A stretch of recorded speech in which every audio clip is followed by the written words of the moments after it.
এই সমস্ত সন্ত্রাসী যারা মাদকের সাথে জড়িত তাদেরকে কঠোরভাবে আমরা শায়েস্তা করবো ইনশাআল্লাহ। এই অঞ্চলে কোনো মাদক থাকবে না। যারাই মাদকের সাথে জড়িত হবে তাদেরকে আমরা পাবলিকলি সামনে নিয়ে এসে তাদের মুখোশ উন্মোচন করে তাদেরকে আমরা শায়েস্তা করার জন্য তাদেরকে আমরা আইন শৃঙ্খলা রক্ষাকারী বাহিনীর হাতে তুলে দিব এবং তাদের বিরুদ্ধে আমরা যথাযথ আইনি ব্যবস্থা নিব। তারপরেও যদি কেউ যুক্ত হয়ে থাকে আমি নিজে গিয়ে সেখানে দাঁড়িয়ে থেকে এই সমস্যার সমাধান করব। গ্যাস কর্তৃপক্ষ অর্থাৎ তিতাস গ্যাসের ঊর্ধ্বতন কর্মকর্তাদের সাথে কথা বলেছি।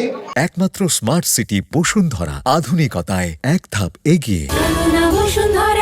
তারা আমাদের এই ওয়ার্ড সহ ঢাকা 6 এবং পুরান ঢাকার একটা মোটামুটি সার্ভে ওনারা করেছেন, করে আমাকে সেই রিপোর্টটা দেওয়া হয়েছে। এবং যদিও আমি কোনো অথরিটি না, তারপরেও আমি জনগণের সমস্যাটা নিরসনের জন্য আমি নিজ থেকে এই উদ্যোগটি নিয়েছিলাম।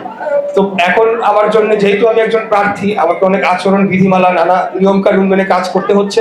তাই এই গ্যাসের সমস্যাটা আরো দ্রুত শেষ করার জন্য আমি হয়তো আরো জোরালো পদক্ষেপ রাখতে পারি, হয়তো না রাখতে পারি, কিন্তু নির্বাচন পর্যন্ত যখন আমি একজন প্রার্থী আমাকে ওই নিয়ম কানুনগুলো মেনে চলতে হচ্ছে। আমি আপনাদের কথা দিচ্ছি ইনশাল্লাহ আগামী 12ই ফেব্রুয়ারির পরে তখন তো আমি আর প্রার্থী থাকবো না।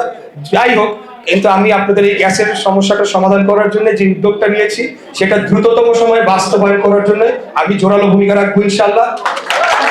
আর যদি আপনারা আমাকে ভোট দিয়ে সংসদ সদস্য নির্বাচিত করেন তাহলে কাজটা হয়তো আরো দ্রুত আমি সমাধান করতে পারবো।